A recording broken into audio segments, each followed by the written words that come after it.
하나님께서 우리에게 주신 말씀은 요한계시록 14장 14절에서부터 20절 말씀입니다. 요한계시록 14장 14절에서부터 20절 말씀 우리 합독하겠습니다. 시작.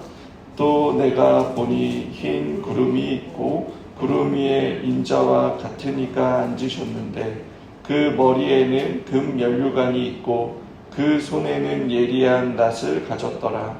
또 다른 천사가 성전으로부터 나와 구름 위에 앉은 이를 향하여 큰 음성으로 외쳐 이르되 당신의 낫을 휘둘러 거두소서. 당신의 곡식이 다 익어 거둘 때가 이르렀음이니이다 하니 구름 위에 앉으신 이가 낫을 땅에 휘두르매 땅의 곡식이 거두어지니라. 또 다른 천사가 하늘에 있는 성전에 나오는데 역시 예리한 낫을 가졌더라. 또 불을 다스리는 다른 천사가 제단으로부터 나와 예리한 낫을 가진 자를 향하여 큰 음성으로 불러 이르되 내 예리한 낫을 휘둘러 땅의 포도송이를 거두라. 그 포도가 익었느니라 하더라. 천사가 낫을 땅에 휘둘러 땅의 포도를 거두어 하나님의 진노의 큰 포도주 틀에 던지매 성 밖에서 그 틀을 베피리니 틀에서 피가 나서 말 굴레까지 닿았고 1600 스타디온에 퍼졌더라. 아멘. 오늘 본문은 세상 끝에 있을 심판에 대한 말씀을 기록하고 있습니다. 주님께서도 마태복음 13장 39절에 추수 때는 세상의 끝이요라는 말씀을 하셨습니다. 우리가 세상 끝에 최후의 심판이 있는 것을 우리는 믿는 사람들입니다. 예수님을 믿는다고 하면서 최후의 심판을 믿지 않는다면 그 사람은 그리스도인이라 할 수 없습니다. 기독교의 핵심의 내용을 담고 있는 우리가 오늘도 고백했던 사도신경에서도 우리는 저리로서 산자와 죽은 자를 심판하러 오시리라는 그 고백을 합니다. 사도신경에서 고백하고 있듯이 최후의 심판은 산자와 죽은 자의 심판입니다. 여기서 면제될 대상은 아무도 없는 것입니다. 죄의 심판이 있다는 게 여러분 우리에게 왜 중요합니까? 하나님은 의로우시고 완전한 의의 기준으로 여러분 산자와 죽은 자를 심판하시기에 악인들을 심판하여 주십니다. 또 마지막 날에 심판주 앞에 설 것을 생각한다면 여러분 우리는 거룩한 삶을 살고자 하는 그러한 동기를 갖게 되기 때문입니다. 바울 사도는 이렇게 고백했습니다. 이는 우리가 다 반드시 그리스도의 심판대 앞에 나타나게 되어 각각 선악간에 그 몸으로 행한 것을 따라 받으려 함이라 라고 고린도후서 5장 10절에 말합니다.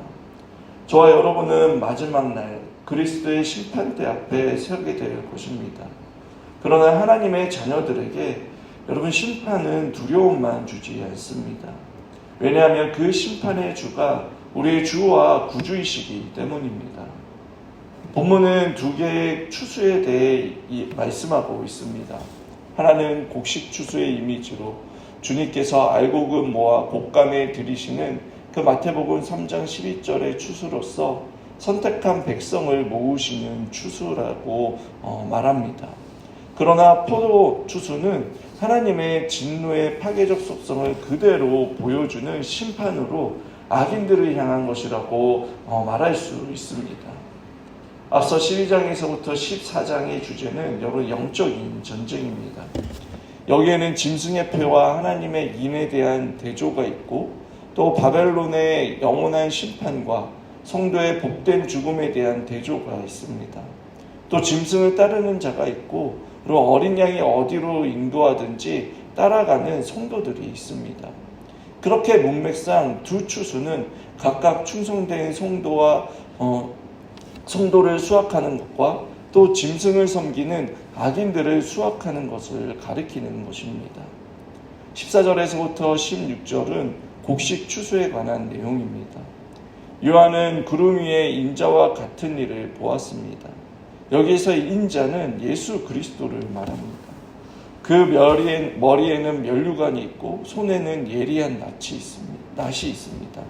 지난번에도 말씀드렸다시피 구름은 하나님의 임재와 영광을 상징합니다.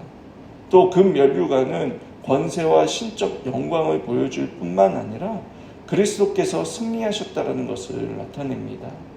이 금면류관은 경주에 이긴 자에게 주어지는 승리의 화관이기도 하고 또 통치자의 주권에 대한 상징이기도 합니다.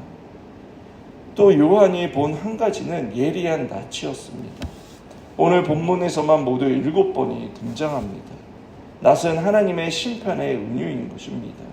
그런데 그 낫이 예리하다라는 것은 심판이 최종적이고 완전하다라는 것을 강조하고 있는 것입니다. 그리고 요한은 또 다른 천사를 봅니다. 그는 성전에서 나왔다라고 말하고 있습니다. 하늘 보좌가 있는 곳에서 나왔다라는 말인 것입니다. 이는 성부 하나님의 심판의 명령을 전하기에 왔음을 암시하고 있습니다. 그래서 이 천사가 구름 위에 앉은 이를 향해 큰 음성으로 외칩니다. 당신의 낫을 이들러 거두소서. 당신의 곡식이 다 익어 거둘 때가 이르렀음이니이다 라고 말하는 것입니다.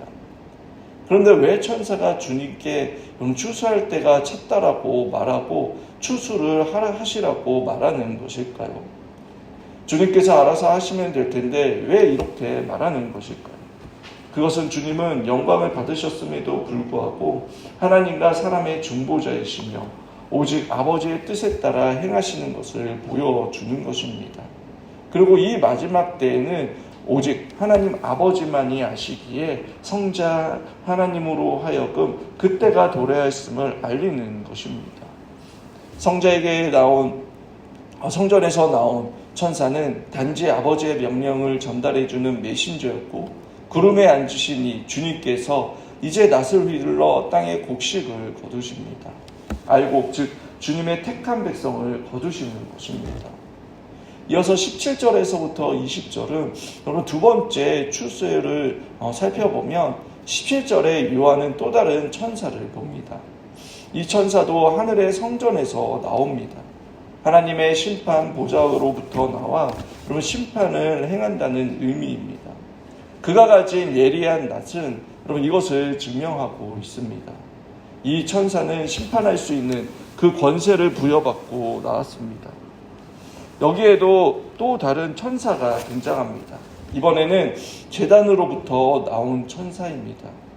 요한계시록에서 하늘의 제단은 번제단과 금향단이 합쳐진 개념입니다. 여러분 보통 이 제단에서 나올 때에 기도의 이미지를 떠오르게 합니다. 요한계시록 6장의 순교한 영혼들이 하늘 제단 아래 신원한다는 내용이 있습니다.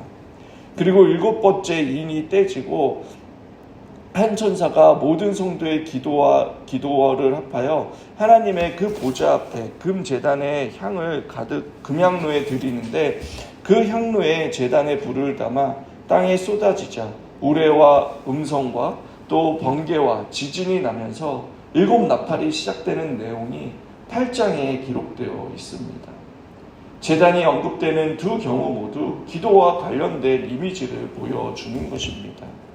즉 해석을 하면 불을 다스리는 다른 천사가 제단에 나왔다라는 것은 신원해달라는 그 기도하는 순교한 그 영혼들에게 잠시 쉬고 기다리라고 했던 그 신원의 때가 찼다라는 뜻이고 또 심판의 향로가 쏟아져 심판의 때가 되었다라는 것입니다. 불을 다스리는 것은 그가 불과 유황으로 대변되는 그 심판의 천사임을 보여주고 있습니다. 이 천사가 낫을 든 천사에게 큰 음성으로 말합니다.